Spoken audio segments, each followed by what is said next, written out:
What's up, you guys? It's Matt here. So let's look at AMC today because we did see some pretty decent positivity today. And I talked about yesterday how 10% really doesn't mean too much, but I can tell you what, let's just say 30% or an increase of $3 or $4 is definitely something that interests a lot of people. We're making our way back to normality, making our way back to where we once were, and not saying that this is normal and this is where I expect it to be, but I do expect to see a lot of positivity in the fact that we're starting to see this in the overall market, not only just AMC, but seeing AMC be affected in such a positive way is definitely making me a little bit more excited. So we're going to get into what did happen today, go into the Ortex data as well, and just dive into a bunch of different stuff right now. So make sure you guys hit that like button, hit that subscribe button, hit that notification bell for more videos like this one.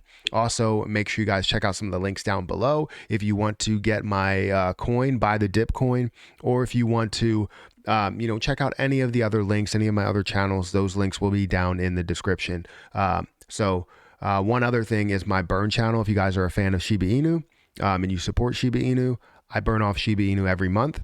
And the way that we do that is by the form of a burn channel, a channel on YouTube to where all the revenue goes towards burning off Shiba Inu. So feel free to go subscribe to that. That will be the top link in the description.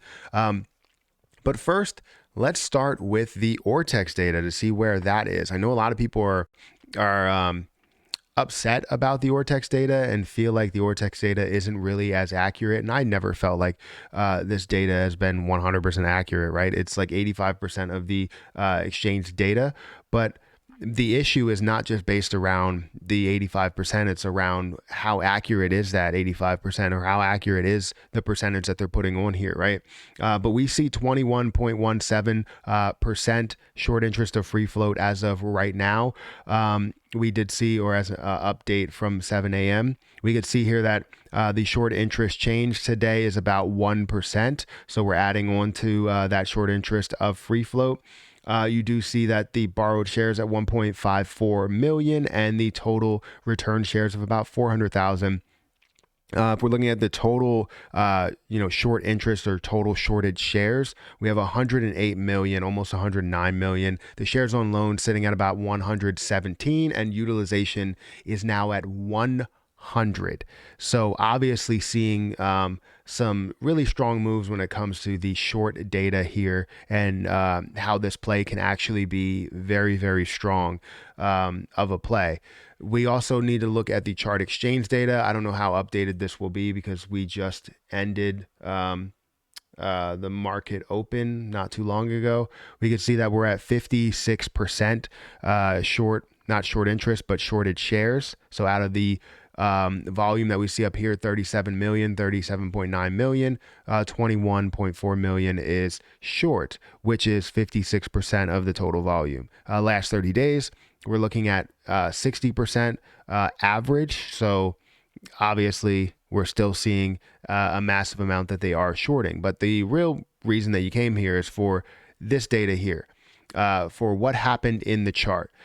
So for today's chart, if you see it down here at the bottom, we did see a decent size increase from the beginning, right? It increased all the way up to a level of $17.51 before starting to decrease just a little bit and actually leveling out. My dog is freaking out upstairs because I think my wife's home. But yeah, it started to level out here, stayed above the 200 EMA. You could see the jump bounced off the 200 EMA multiple times, bouncing off of the VWAP as well, creating a straight line before starting to increase a little bit and actually getting up to a level of $18.74. Sorry if you hear a bunch of noise because there are now kids here, so they're going to be stomping upstairs. The dog's going to be chasing around.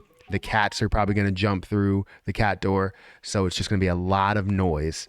And I'll try and put some sort of noise cancellation thing on it, noise reduction, and we'll see.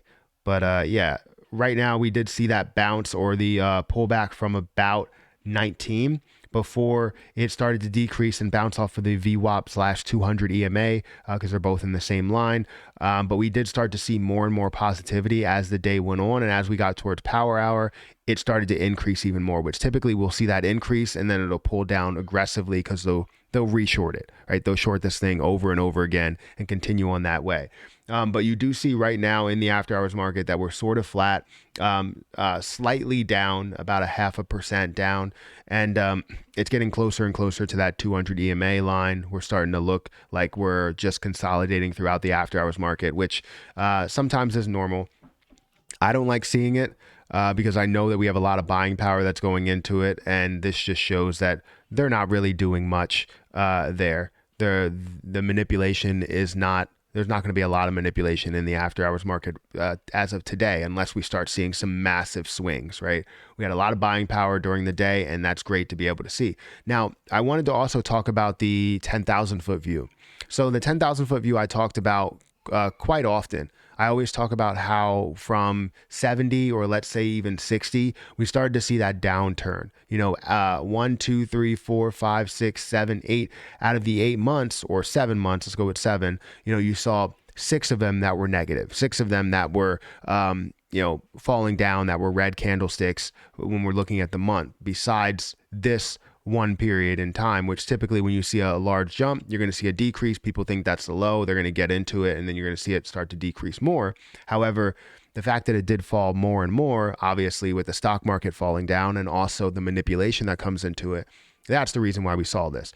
And I thought we were going to see that bounce off of the 200 EMA, and it looks like the 200 EMA is very strong around that $18, $19 level. And we're starting to see a green candlestick. So can we see a continuation of that for February?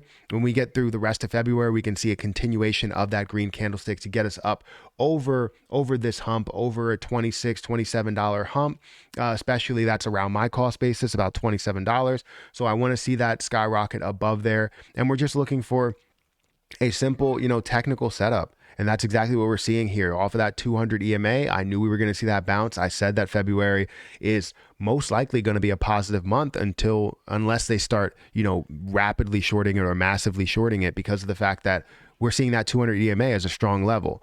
So that's what I thought. We did see about 46 million in volume today. So I know the chart exchange data has to catch up, but we're still looking at 50+%, short for the day. So guys, let me know what you think about today. I think it was a decent day, seeing 15% increase today, up $2.51. Yesterday, up $1.51. So really, realistically, we're up about $4 or so, if I could do math correctly, $4. So I'm really happy with where things are going. We're seeing a lot of positive moves. We're seeing some news, that's some different things that are happening with NFTs when it comes to AMC and all that stuff. So I'm really bullish, really excited to see where this is and where this is going to go. And all the people that say that AMC is dead, obviously AMC is not. We all know this. So guys, hit that like button, hit that subscribe button, hit that notification bell for more videos like this one. Also, make sure you check out some of the links down below. If you guys want to get buy the dip coin, feel free to check out those links. Or if you want to subscribe to my Let It Burn channel so you guys can burn off Shiba Inu on a monthly basis, feel free to be a part of that as well. But I'm going to get out of here, guys. Thank you so much for watching, and I'll catch you in the next one.